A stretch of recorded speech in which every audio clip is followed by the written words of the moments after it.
Angus Young, how you doing? Good, Becko. The Offspring. How's it going, Becko? Dave Grohl, how you going, mate? Good, man. Pete, it's been a long time coming. Oh, Becko, hasn't it indeed? We go inside the dressing room, speak to the biggest names in music, Keith Richards, the Rolling Stones. and crack open their esky. That's exactly how I imagine you, by the way, sitting opposite me with a vodka and orange. You're a discerning chap. This is The Rider. Hey, it's Becko. Welcome back to The Rider, and we start off with some really sad news for Oz Rock fans. Only found out early yesterday that one of the founding members of the Screaming Jets and the right-hand man of the band with Dave Gleeson, I'm talking about Paul Wassine, who was known as Paulie. He passed away on Friday at the age of 56, one of the founding members of the band. In fact, he joined before they were known as the Screaming Jets. They were known as Aspect, and he joined in 1988, and things really took off for the Jets 88, 89, and it all sort of went from there, 10 albums or so, and in fact, they're about to release their new album, Professional Misconduct, on October 6, and I know Paulie was co-writing a lot of those songs with Dave Gleeson, so we really are finding it very hard to compute this shock because, he's such a good bloke. He was a real quiet achiever, but when you get a chance to have a chat with him, just a really legendary bloke, and he'll be very much missed. Here's a moment from Paulie a few years ago now on the Oz Rock Show, talking about how he writes music. I'm writing constantly, so if I have a thought, I write it down. If I might hear somebody else say something, like the shop's name or something, I hear, and I just write it down and then start writing something straight away, or I'll come back to it. Yeah, so he was very much active with co-writing for the Screaming Jets, and he'll very much be missed, and just a really, really good bloke. Paul Wassine passing away on Friday at the age of 56. This is The Rider. This week on The Rider, Kingswood. They are on their European tour currently. They've wrapped up their massive hometowns tour, and you'd know them from songs like this. Do you remember when Ohio came out about 10 years ago? And then skipping ahead with this one. Micro Wars. Still one of my favourite songs of theirs. Same with this one, Bittersweet.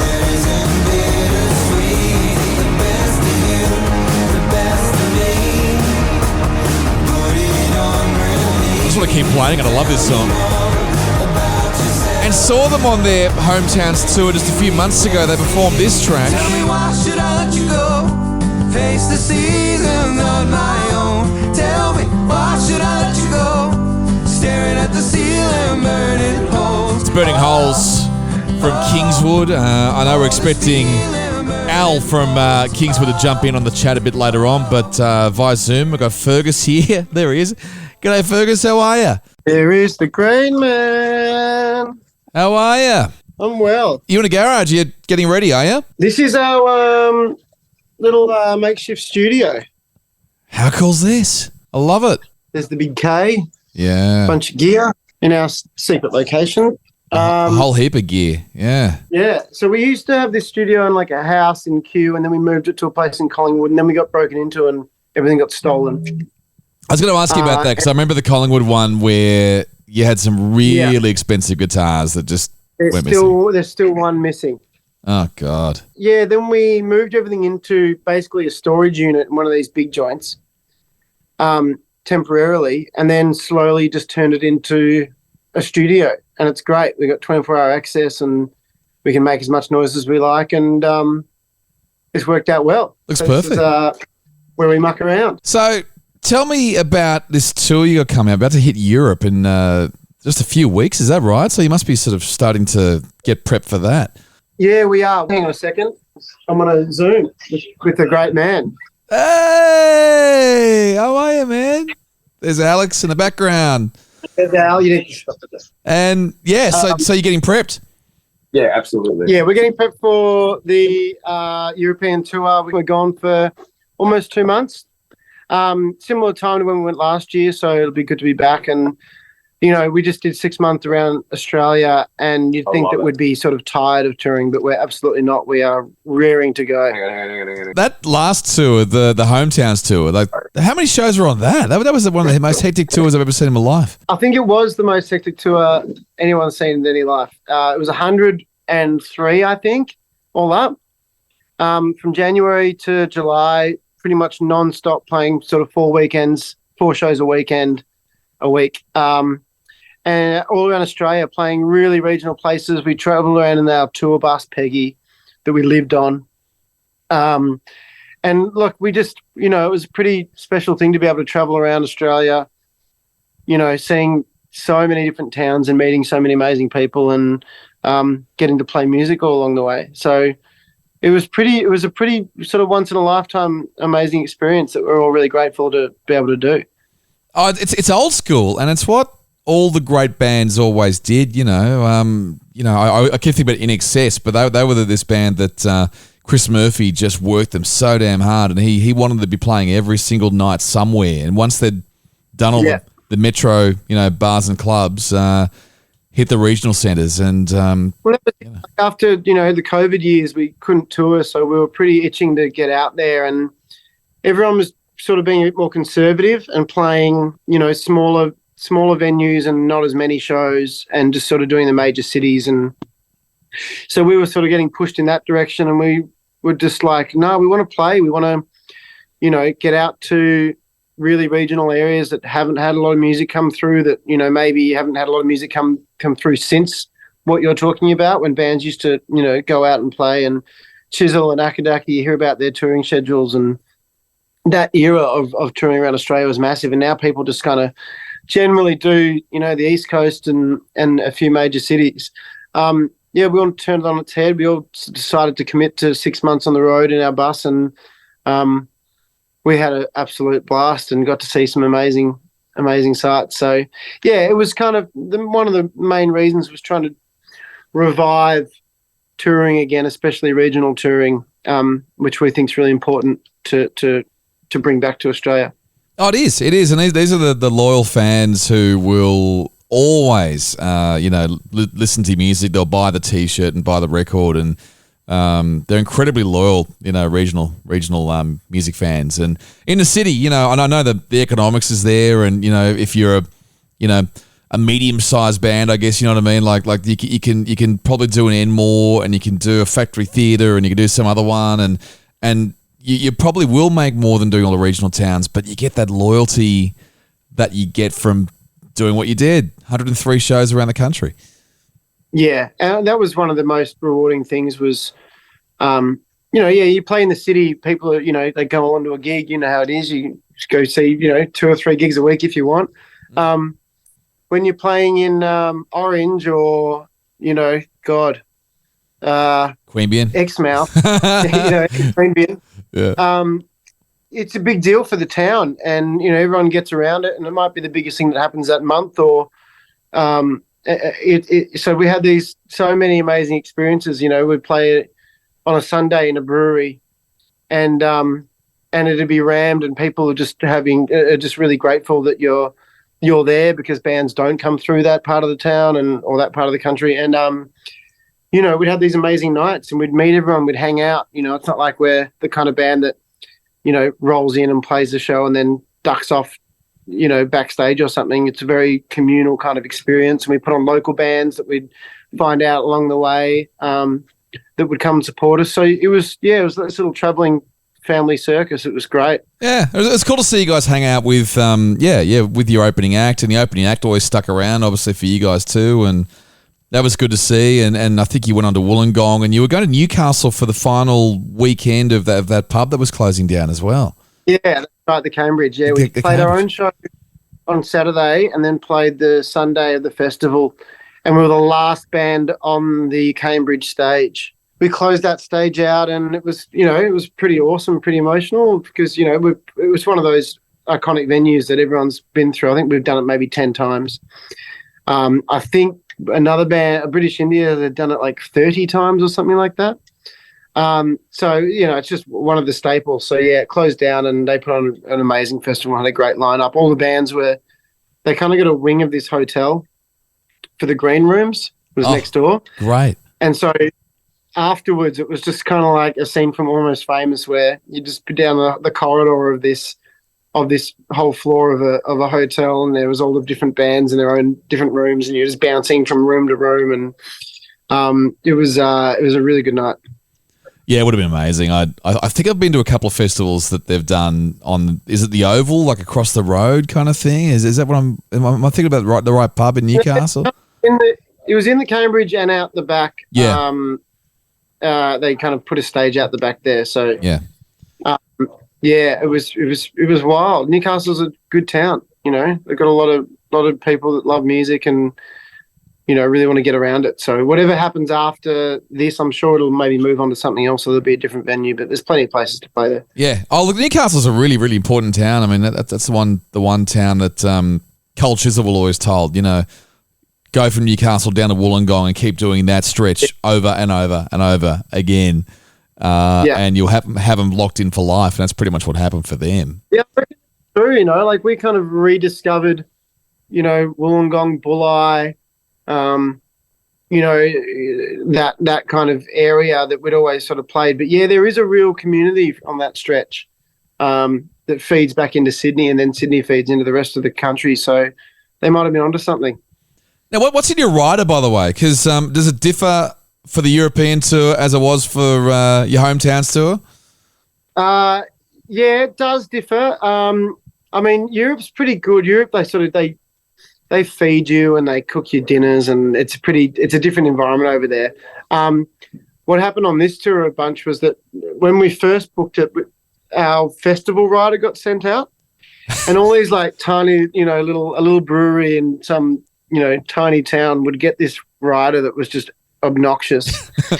And you know, and some of them we put a few jokes in there as well, like we want 4 remote control helicopters, and we want Bunnings vouchers, and, you know, a blow up couch, and like stuff that everyone kind of knows is a joke, and sometimes they do it. And yeah snacks, sandwiches at this time, and there are all these bottles of whiskey, and we'd get there, and some of the places would be like, they'd think we were assholes because what an obnoxious rider to present.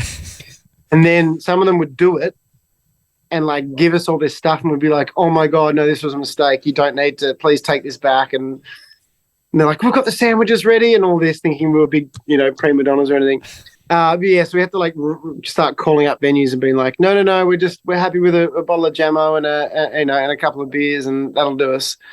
So yeah, we're traveling around on the bus. We didn't rely on riders much because we kind of made our own food, and we lived off the bus, and we always had a surplus of whiskey and beers from the riders, you know, because it would just make its way back onto the bus. So we weren't really fussed about. Sometimes you'd rock up and then be, you know, oh, we didn't find this, and we're like, that's totally fine. Where are the helicopters? That's what the great touring bands of all time always did. They're always like, you know what, make sure you throw in a couple of bottles of spirits somewhere you think you might get away with it, because you can take it back onto the bus and it'll last you for, you know, mate, a few days. We were in WA, South WA, in Marg and Aldinga and Bunbury and that kind of area, which is just a beautiful part of Australia. And we all got sick, like pretty sick. It wasn't COVID, we got tested, but it was, you know, we were all in the wars. For about 2 weeks, we had 10 shows in 12 days, and we got through it. You know, we did every show and we survived. But the way you could tell we were sick is that we had about 8 bottles of whiskey in the because no one was drinking. So and we're like, fuck, do we really go through this much normally? Like, you know, sometimes we run out, and we just had like this big supply. So we also don't drink vodka in a lot of places. Again, the old rider thing, there used to be vodka on there. So we've got about, I don't know, 14 bottles of absolute vodka. If anyone wants one, we'll mail it to you. I mean, that's an incredible achievement, though, that many shows all packed into one big trip. And you wouldn't give yourself many gaps, I'm guessing, as well. So if you do get sick, you just got to, you know, power through and hope for the best. Just had to punch through. We've always been like that. Like, you know, and you can kind of, you know, luckily this never really happened with voices in terms of singing. But, you know, if I was a bit off vocally, you know, Al can help me out a bit, you know, can cover me, and we can help each other out. during the set. So yeah, we did pretty well. There were certainly some times when you had to, having a sleep and waking up like 5 minutes before you went on and have some whiskey and some painkillers and get on there and try and smash through it. But it's good, you're like sweating and you get it out, and after the gig you feel great for 10 minutes and you're like, let's go out, and then it hits you again. So we got through that stuff pretty good. You got those high notes, because that's the thing. There's no way I could imagine you being able to power through some of those shows, because that's what you're famous for. Well, it's very kind, but Al and I had no problems. We vocally, like, that was, you'd expect, I think. Well, I think a lot of people expect that we would have a few gigs where, the voice was a bit worn out or something, but I think it's the opposite. I think when it's like that match fitness kind of thing. Yeah. Don't rest players before finals because they'll be out of sync. You got to keep charging. So having no rest and playing every show and just charging on, I think kind of aided us in a sense. And, you kind of learn more about your voice, and, you become better singers when you're doing it every day. I first met you guys, well, obviously at Triple M, but then soon after you went over to LA to pack up and move, and pretty much, just gave it a red hot go. And you're over there for a long time. Did you learn a lot from that? I mean, that was a really, really scary move for you guys. It was an interesting one. It kind of, the truth of it is that, like, we had a manager over there that was really keen, and then so we sort of went over there to spend a big stint there, and then the manager, things happened in her life and she left that job. And so we were kind of stuck a little bit. But I think we I don't know what we learned. It's really tough to break over there, and you got to do some time there, and you got to spend time there. So, we play in America a little bit and have a sort of a base out of Nashville, and we play in Europe. As you know, we're heading up there pretty soon, and Australia's our home. So that's that's sort of where we spend our time. I'd love to go to Japan or anywhere. South America we were going to do a few years ago. So there's still things on the cards to expand into other places. Oh, exactly, and I think it's great to be able to travel and play gigs, and if you could break even, you're laughing. It's amazing that we get to travel around the world, and we just love it. Even the Australia thing, to be able to do that and play, it's like it's kind of like a holiday, and then you get to do your favorite thing every day as well. So yeah, it's a bit of a dream, and we love it. So no slowing down at this point. It must surprise you sometimes though when you are in these really small places overseas, like you're about to go to Europe, and I know that everyone says that you get looked after so well. It's like the families bring you in, particularly the venue owners. They do feed you, and they set you up, and often they'll give you a place to stay and make sure you're all sorted. And it's a very supportive culture in Europe of overseas artists. Yeah, it is. And the other thing you find is that people will come down to shows like as soon as doors open, and see all the bands. Right. It'll kind of be full from the beginning. Whereas here, you hear international artists talk about it a little bit as well when they get the experience. But there is this thing in Australia of, say you buy a ticket to see a band you like, you're going to get in there at like 9:30 or 10 to see the last band. You're not going to go in there and watch all three bands play. Some people do, but generally it trickles in, and you get a lot of opening acts, playing to, empty-ish rooms is kind of how it happens often in Australia. I think that was, it's just an interesting thing. But one of the things that was good about the Hometowns tour is that we would always try and find local artists to put on as supports for each show. So we kind of found that when there was a local artist being given an opportunity to play a show like, with us, for example, that, everyone kind of came down and got around them as well, which is great, and got down early. So again, it was that community feeling at the gig. Oh, it's a great idea. And I was hoping that attitude would change with people, because post-COVID, we were so just excited to see live music again. And I would just start going to any random pub with live music just because it was just so weird, and so nice. But I was always hoping that attitude would change, that people would go down and see the opening bands, because they've got to make the most of it, really, Yeah, that's right. Look, I think, there was an article that Triple J did recently talking about festival numbers that were, all the festivals have kind of suffered a bit this year in terms of ticket sales and everything. But there's data, for example, that it is getting better, and they think that whole, COVID hangover, people being reluctant to, or not having the cash to spend on festival tickets and so forth, that is going to get better, and we're kind of getting over that at the moment. So hopefully next year it all picks up for festivals. We noticed it a little bit. I was at Splendor and it was a bit light, and we went to Blues Fest and that was very light. So yeah, you can see it out. You can, Falls Festival's cancelled, so everything's the festivals are being hit, and that's why bands are playing, not as big and not as many shows.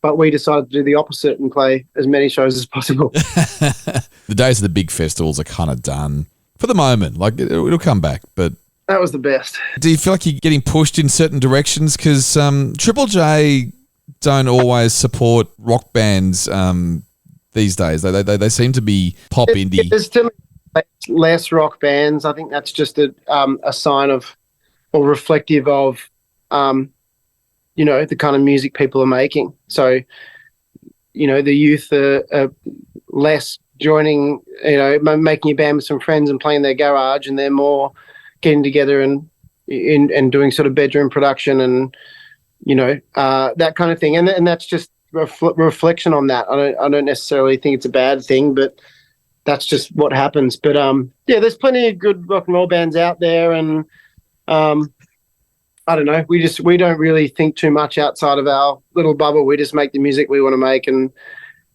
I can't comment too much on the state of music at the moment. We listen to all sorts of things from all different eras. We don't sort of try and follow a trend or anything like that. No, and that's the thing. I mean, your early stuff, was very nice, like Jack Whitey kind of sound to it, that guitar sound. And Ohio is probably my first song I remember from you guys. I know you guys had a self-titled before that. It's a song that it's become the song. Actually, we other than the very early days, we don't rehearse it. So even when we have a new member or someone coming in as an extra musician for a show, where we just have a rule, we're not allowed to rehearse it just to keep it fresh. But it's still kicking goals for us, that one.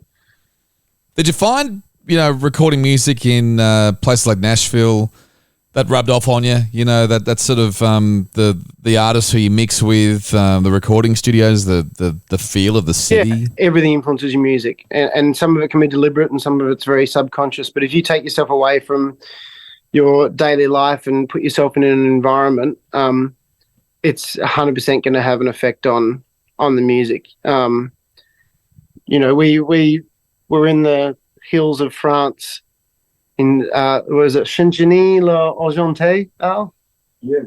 And recorded the dumbest way to put it would be kind of like Daft Punky music, but yeah. What I'm saying is if we took the same songs that we did put on Micro and did it in New York, it'd sound different. It would feel different. Yeah, that was such an incredible album, and I still hear Micro Wars now, the song, and I think I said to you after the last gig, I said, fuck, that song's still my favorite, Bittersweet though, which came out 3 years ago. God, that's probably my second favorite now. Did you record the latest album in where you are now, or did you go somewhere else? A little bit of it, but mainly in a ranch in Queensland. During in and amongst lockdowns, Al firstly went up and found this horse ranch that had a studio on it, and the guy. Sort of Al helped him build the studio, and we would record there sort of as we were sort of finding out how the room sounded and setting everything up. We came out to meet him there, and that's where pretty much most of the record was made and written. And then Al went over to Nashville and did some some fiddle and some pedal steel and a few other little trinkets.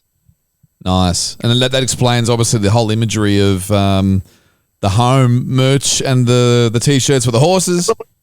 Yeah, it's kind of what you were saying about, being influenced by your environment. There's no doubt that, the world slowed down, and being on a ranch in Queensland and not being able to travel and tour and be distracted by all, the flow of normal life. It obviously seeped into the kind of music we were making, and that's what the record Home is all about, I guess. So, yeah, 100% influenced by your environment and everything that's going on in your life. And I think it'll be interesting to see what the next record sounds like. Well, the next. I've got to ask, how do you hold down a relationship being in a rock band when you're such good-looking roosters? I'm single, so yeah. Oh, this one's probably more aimed at Al, actually. Yeah, more to the point. I mean, just generally, when you're a touring musician, it's fucking super fucking hard. It's very hard. It's fucking. Don't do it. It's the demise of every one of my relationships. Don't do what? Be in a band. Don't get a relationship. It depends. Pick one. It depends. Depends on the person and the relationship, and a lot of things need to work and need to be the right kind of people. But yeah, I suppose that's with anything. If you're in the military, or if you're a doctor or whatever it is, every job has its stresses. So it also depends what role you play in your respective profession. Did you hear that? I did. Yeah, that's true. Yeah. That is true. Or as Ferg, I'm far more responsible for the way this whole operation works. It's much more difficult because your responsibilities and your commitments are significant. Whereas I could see you rocking up and going on tour and playing your stuff and then leaving, and kind of it's more like a job, For us, it's like our whole life. We commit our whole life to every moment of it. And when you were in LA, famous people turning up to some of your shows or anything like that? Because I know you were playing some pretty cool venues. I think it was Hotel Cafe and Becko came to one of our shows. That's on a rooftop. Yeah. Al, who's the most famous person that's rocked up to a show? Steven Tyler. That doesn't count. You did. Steven Tyler came into our dressing room and we opened for them. Okay, that's good. Margot Robbie once came to one of our shows and said that we are categorically her most favourite band of all time. Totally lie. That never happened. I'd believe it because maybe we are her new favourite band. She just doesn't know it yet. Margot Robbie, if you're listening or anyone connected to Margot Robbie, send her our latest record Home, and I reckon we'll become a new favourite band. Let's make this happen for all those people listening to the podcast right now. When we used to run Ears, which we don't anymore because now we're super hard road rock dogs and we just go raw. When we had track for certain more, what would you say, flamboyant songs, we would have a count-in lady, and we called her Margot Robbie because she sounded French. And we called her Margot Robbie. 1, 2, 3, 4. Oh, man. Yeah. Can I ask Al, did you ever get any advice from Kirk Pengilly, your future father-in-law? My ex-future father-in-law. No, I never got advice from Kirk. But he's a lovely dude. He's a very gentle, nice. Another good adjective? No, he's not passive. He's definitely not passive. He's quite an entrepreneurial guy, Kirk. He's nice. I really like Kirk. He doesn't strike me as much. He wasn't particularly interested in speaking to me about musical things. Put it that way. So I don't know whether that you would determine him as not being interested anymore, or whether who was the more musically dominant element of INXS. Probably the Farris brothers, probably, and maybe Michael. I don't know. I don't know enough about it. Maybe Kirk did, but he never I would sort of try and push that because I love obviously talking about music constantly. I reckon there is those dynamics in some of those bands though, where there is the dominant one, and Andrew Farris to me. And Michael, obviously. They were the two dominant ones in that band. I've been around both Andrew and Kirk, and Andrew is definitely more dominant in terms of how he wants to be perceived musically. Particularly with the songwriting side of things as well. I mean, that clearly was dominated by Michael and Andrew. But yeah, Andrew's doing the country thing now. Maybe his version of what we're doing. A boyhood dream of cowboy fascinations, but it's his take on it. Everyone wants to be a cowboy. Ferg wanted to be a ballerina, didn't you, Ferg? Yeah. He was Billy Elliot. Boys, grammar kids, were you? Yeah, we did. We studied a lot of grammar. We were very well educated young men. I went to the Canberra one and same deal. Canberra, don't try and give us some sort of comparison like Canberra's Melbourne. We fucking loved Canberra. That was still one of the shows we talk about, The Basement. Yeah. What a setup, dude. It's awesome. Canberra always gets a bad rap, and we've had some not some not exciting times there, but fuck, man, The Basement was off its head. It was awesome. It's such a cool venue, and it's only really been open for about 10 years. There aren't any great rock venues in Canberra yet, and that's the one. Mate, we played Queanbeyan also. Yep. Just so you know. That's right. Yep. And my hometown, it is my hometown, Queanbeyan. The Royal Hotel upstairs.